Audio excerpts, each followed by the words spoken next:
दामोदर और स्वप्ना अनुराग कॉलोनी में रहते थे। उनका एक संपन्न परिवार था। उनको एक बेटी थी अनन्या और एक बेटा माधव। अनन्या बड़ी थी और माधव उससे छोटा था। अनन्या को अमीर होने का बहुत घमंड था और उसे गरीब लोग पसंद नहीं थे। वो उनका अपमान करती थी, लेकिन माधव ऐसा नहीं था। वो सभी के साथ समान व्यवहार करता था और सभी के साथ आसानी से घुल मिल जाता था। माधव, तुमने आज जो कुछ भी किया वो बिल्कुल सही नहीं था। क्या तुम सुबह के नाश्ते की बात कर रही हो? माधव अपनी बहन अनन्या को जानता था। वो समझ गया कि वो किसके बारे में बात कर रही है और उसने अपनी बहन को शांत करके हंसाने की कोशिश की। क्या माधव, मैं उस गरीब के डब्बे की बात कर रही हूँ जो तुमने खाया। देखो दीदी, भूख लगे तो खाने को तो चाहिए ना। इसमें गरीब या अमीर की बात कहाँ से आ गई? मुझे बहुत भूख लगी थी और उसने डब्बे में आम का अचार रखा हुआ था। बंद किया, मैंने खा लिया। तुम्हें पता है ना मुझे ये सब पसंद नहीं है। तुम्हारी और उस नरेश के बीच ऐसी क्या दोस्ती है? तुम हमेशा उसी के साथ रहते हो और हमेशा उसके साथ ही बातें करते हो। हमारे कॉलेज में और भी तो बहुत सारे फ्रेंड्स हैं जो कार से आते हैं, उनके साथ। वो लोग मुझे पसंद नहीं है। मैं नरेश को पसंद करता हूँ, इसलिए मेरी दोस्ती उसी से है। इस तरह भाई बहन के बीच अमीर गरीब की लड़ाई चल रही थी। दीदी, आप सिर्फ रुपया पैसा देखती हो, मगर मुझे लगता है कि सभी लोग बराबर हैं। जैसे आप मेरी तरह गरीब लोगों को पसंद नहीं कर सकती, उसी तरह मैं भी आपके जैसा नहीं सोच सकता। तभी हाल में माधव का फोन बजा। उसने मोबाइल देखा तो कीर्ति फोन कर रही थी। उसने फोन उठा लिया। कीर्ति, क्या हुआ? तुमने अभी कैसे फोन किया? क्या आप घर आ रहे हो भैया? नहीं, मैं कल आऊंगा। क्या हुआ? क्या तुमको मुझसे कुछ काम है? हाँ बोलो। माँ के सिर में बहुत दर्द है तो मैंने सोचा दुकान जाकर दवाई ले आऊं। बस यही बात थी। मुझे लगा कि आपसे पूछ लूं अगर आप घर आ रहे हैं या नहीं। तो आपसे कहूंगी कि आप ही दवाई ले आओ भैया। अच्छा, कोई बात नहीं, मैं दवाई ले आता हूँ, ठीक है? ऐसा कह उसने फोन रख दिया। जब वो वहाँ से जाने लगा तो उसे देखकर, जाओ जाओ, तुम तो अमीरों को छोड़कर गरीबों के पास जा रहे हो। एक दिन वो गरीबी तुम्हें डुबो देंगे। वो तुम्हें सिर्फ तुम्हारे पैसों के लिए इस्तेमाल करते हैं। मेरी इस बात का याद रखना भैया। हाँ, इससे ज्यादा तुम्हारा दिमाग और सोच भी क्या सकता है। उसने इतना कहा और अपनी बाइक लेकर चल दिया। मुझे कुछ भी करके इनसे ये वादा करवाना होगा कि ये गरीबों से दूर रहेंगे। इसी तरह सोचते सोचते अनन्या को याद आया कि रक्षाबंधन आ रहा है और उसने मन ही मन कुछ फैसला किया। दूसरी तरफ इंदिरा अम्मा कॉलोनी में रहने वाले सीनिया और सरोजा का एक मध्यम वर्गीय परिवार था। उनके मनोज और कीर्ति नाम के 2 बच्चे थे जो दोनों सरकारी कॉलेज में पढ़ रहे थे। मनोज कॉलेज के लिए निकल चुका था। माँ की तबीयत ठीक नहीं थी, इसीलिए कीर्ति घर पर ही रुक गई। माँ को सिर दर्द हो रहा था। अपने छोटे से मोबाइल से उसी ने माधव को दवाई लाने के लिए फोन किया था और माधव अपनी बाइक से उनके घर पहुंचा और उससे पूछा, कीर्ति, अब कैसी हैं आंटी? लगता है उनके सिर में बहुत तेज दर्द है भैया। मैंने मनोज को फोन किया लेकिन उसकी क्लास चल रही थी तो उसने मुझे आपको फोन करने के लिए कहा था, इसीलिए मैंने आपको फोन कर दिया। ठीक है, जाओ और ये दवाइयाँ चाची को दे दो और दरवाजे ठीक से बंद कर लेना, ठीक है ना? भैया, मैं चाय बनाती हूँ, आप रुको ना। पहले चाची को दवाई लेने को तो कहो। अच्छा, आप बैठो तो, उसने कहा और रसोई में चली गई। उसने चाय बनाई और गिलास में डालकर ले आई। उसने एक चाय माधव को और एक बिस्तर पर पड़ी अपनी माँ को दी। माँ चाय पीने लगी तो कीर्ति ने माँ से कहा कि माधव आ गया है और वो दवाई भी ले आया। भले ही वो अमीर परिवार में पैदा हुआ हो, लेकिन माधव को पैसे का बिल्कुल घमंड नहीं। बस बहुत हुआ, किसी दिन वो इन दोनों परिवारों को जोड़ देगा, तुम देखना। हाँ माँ, तुम आराम करो, मैं चक्कर भैया के साथ बैठती हूँ, वो अकेले बैठे हैं बाहर। ऐसा कह वो माधव के पास आई और उसने कुछ देर माधव के साथ बातें की। उसने अपनी माँ की कही हुई बातें माधव को बताई तो माधव सोचने लगा, कैसे भाई भाई में जमीन जायदाद के बंटवारे को लेकर लड़ाई शुरू हो गई और अब वे आपस में बात भी नहीं कर रहे हैं। एक दिन के लिए भी चाचा चाची हमारे घर नहीं आए और ना ही मेरे मम्मी पापा यहाँ आए। जैसी चाची की इच्छा है मैं ही इन भाइयों को जोड़ूंगा। वैसे भी राखी भी तो आ रही है, ये एक अच्छा मौका है। उसने ऐसे सोचा और अपनी बाइक लेकर चला गया। जल्द ही राखी का त्योहार भी आ गया। अनन्या ने नए कपड़े और गहने पहने और बहुत अच्छे से तैयार हुई। दामोदर, स्वप्ना और माधव सोफे पर बैठे थे।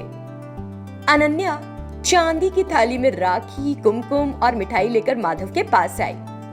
उसके बहुत करीब आकर उससे बड़े प्यार से कहा, हैप्पी रक्षाबंधन भाई। आपको भी रक्षाबंधन मुबारक हो दीदी। फिर अनन्या ने पहले माधव को कुमकुम लगाया। तुम्हारी अमीर बहन जो अपने भाई को बेहद प्यार करती है, इसके लिए सोने की राखी लाई है। ऐसा क्या उसने राखी बांध दी और ये अमीर बहन अपने भाई के लिए उसके पसंद की मशहूर मिठाई भी लाई है। ऐसा कहकर उसने माधव को मिठाई दी और फिर, माधव भैया मुझसे वादा करो कि अब से तुम सिर्फ अमीर लोगों के साथ ही रहोगे। दीदी आप भी मुझसे वादा करो कि आप गरीब लोगों का अपमान नहीं करोगी और उनके साथ घुल मिल कर रहोगी। अनन्या इसके लिए सहमत नहीं हुई। उधर दूसरी तरफ सीनिया के घर पर सब तैयार होकर कुर्सी पर बैठ गए। कीर्ति ने माधव को फोन किया। माधव हर राखी पर वहां आता था, लेकिन इस बार उसने कहा कि उसकी तबीयत ठीक नहीं है। कीर्ति ने एक थाली में राखी, कुमकुम और रवा के लड्डू लिए और उसने अपने भाई मनोज को राखी बांधी। माता पिता खुशी खुशी ये सब होते देख रहे थे। बाद में कीर्ति ने अपने माता पिता से बात की और मनोज के साथ वो अनन्या और माधव के घर गई। अपने भाई के बच्चों को अपने घर आए देख सुधाकर और स्वप्ना को बहुत खुशी हुई। ताई जी भैया कहाँ हैं? ये सुनकर माधव अपने कमरे से बाहर आया। कीर्ति ने उसे सोफे पर बैठने को कहा। फिर उसने माधव को राखी बांधी और लड्डू खाने को दिए। जब अनन्या वहां आई तो, वैसे मनोज भी आया है, अनन्या तुम भी उसे राखी बांधो।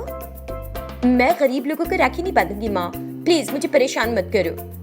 ऐसा कहकर वो वहां से चली गई। थोड़ी देर के लिए सभी ने कुछ बातें की। बाद में सुधाकर और स्वप्ना ने कीर्ति को नए कपड़े भेंट किए। कीर्ति रोने लगी। लड़कियों का रोना घर के लिए अच्छा नहीं होता। खुश हो जाओ, मुस्कुराओ। चलो ये खुशी के आंसू आंटी, माँ घर पर अकेली है, अब हम चलते हैं। मनोज और कीर्ति वहां से चले गए। कुछ दिनों के बाद एक दिन अनन्या स्कूटी से कॉलेज जा रही थी। उसकी स्कूटी काफी स्पीड में थी। अचानक वो स्किड कर गई और कीचड़ में गिर गई। एक्सक्यूज मी, हेलो, कोई मुझे बचाओ प्लीज, मैं गिर गई हूँ। लेकिन मदद के लिए कोई नहीं आया। उसी समय मनोज वहां से गुजर रहा था। कीचड़ में पड़ी अनन्या को देखकर उसने उसे बाहर निकालने में मदद की और फिर उसे तुरंत अस्पताल ले गया। वहां डॉक्टरों ने उसकी मरहम पट्टी की। मनोज ने तुरंत माधव को फोन किया। माधव अपने माता पिता के साथ तुरंत अस्पताल पहुंचा। फिर मनोज वहां से चला गया। 2 दिन बाद सुधाकर, स्वप्ना और अनन्या कार में सवार हो सीनिया के घर गए। अनन्या को अपनी गलती का एहसास हो गया था। उसने बड़े प्यार से मनोज को राखी बांधी और उस दिन से उन सभी ने मनमुटाव भुलाकर खुशी से रहने का निश्चय किया। वृंदावन कॉलोनी में सुभाष और वरुधनी नाम का एक अमीर जोड़ा रहता था। उनकी हरिका नाम की एक बेटी थी। वो बहुत सुंदर होने के साथ साथ बहुत घमंडी भी थी। एक दिन वो बालकनी में खड़ी उगते हुए सूरज का आनंद ले रही थी। इस बीच उसकी माँ वरुधनी कॉफी लेकर वहां पर आई। माँ, सूर्य और चंद्रमा के बीच कौन अमीर है बताओ? वरुधनी को समझ नहीं आया कि हरिका के सवाल का क्या जवाब दे। अरे ऐसे क्यों देख रही हो? पता है आपको या नहीं? अगर मैं बताऊं तो तुम क्या करोगी? जो भी ज्यादा अमीर होगा मैं उसे ही देखा करूंगी और जो गरीब है उसे नहीं। आज तुम इस दौलत के लिए कितनी पागल हो। हमारे पास पहले से पैसा नहीं था। मैंने और तुम्हारे पिता ने बहुत मेहनत की। हाल ही में हम इतने पैसे वाले हुए हैं। हमें पैसा मिल गया ये मायने रखता है। कब मिला इससे कोई फर्क नहीं पड़ता। फिल्मों के डायलॉग मत बोलो। मुझे पहले की बातें जानने की जरूरत नहीं है माँ। अब हमारे पास पैसा है और मैं अमीर हूँ तो मेरे आसपास के लोग भी अमीर ही होने चाहिए, चाहे वो सूरज हो या चांद। मुझे फर्क नहीं पड़ता। वरुधनी कुछ नहीं बोली और वहां से चली गई। इस बीच सुभाष अपने भाई की बेटी श्रीलेखा के साथ घर पहुंचा। दोनों कार से उतरे और अंदर आए। वरुधिनी ने प्यार से उनका स्वागत किया। कैसी हो बेटी? क्या तुम्हारे मम्मी पापा ठीक है? मैं अच्छी आंटी, और मम्मी पापा भी ठीक है। दीदी अभी तक सोकर नहीं उठी है क्या? क्या कर रही है? वो तैयार हो रही है। तुम जाकर डाइनिंग टेबल पर बैठो, मैं तुम्हारे लिए गर्मा गर्म नाश्ता लगाती हूँ, उसने कहा और रसोई में चली गई। श्रीलेखा खाने की टेबल पर आई।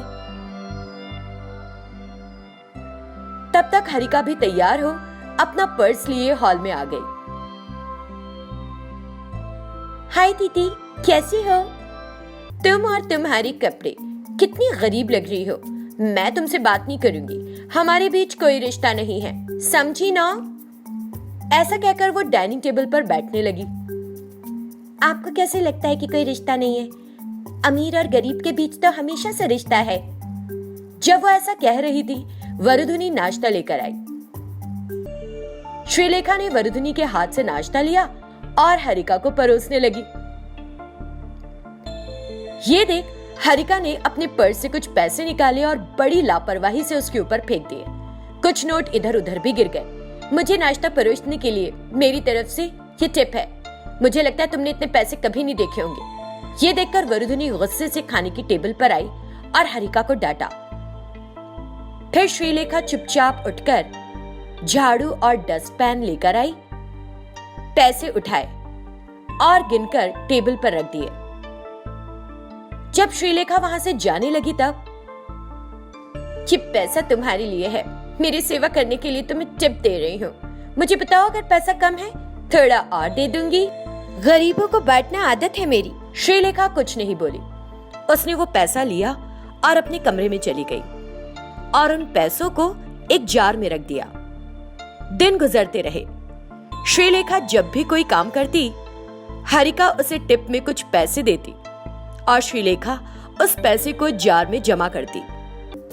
एक दिन सुभाष और वरुधिनी किसी काम से घर पर नहीं थे। हरिका छत पर गई और मोबाइल पर बात करने लगी। ऐसे ही 10 मिनट बीत गए। अचानक हरिका बात करते हुए छत से नीचे गिर गई। ये देखकर श्रीलेखा ने जल्दी से एम्बुलेंस बुलाई और उसे अस्पताल लेकर गई।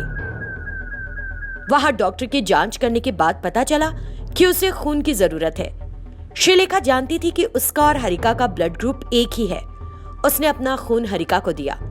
हरिका होश में आई तो देखा कि उसके मम्मी पापा के साथ श्रीलेखा भी वहां खड़ी है। श्रीलेखा, मुझे अस्पताल लाने के लिए ये टिप रखो। उसने इस तरह पैसे फेंके कि जैसे वो भूल गई हो कि वो एक अस्पताल में है, और फिर मुस्कुराई। श्रीलेखा ने भी उसकी तरफ मुस्कुराते हुए देखा और उसने वो सारा पैसा इकट्ठा किया।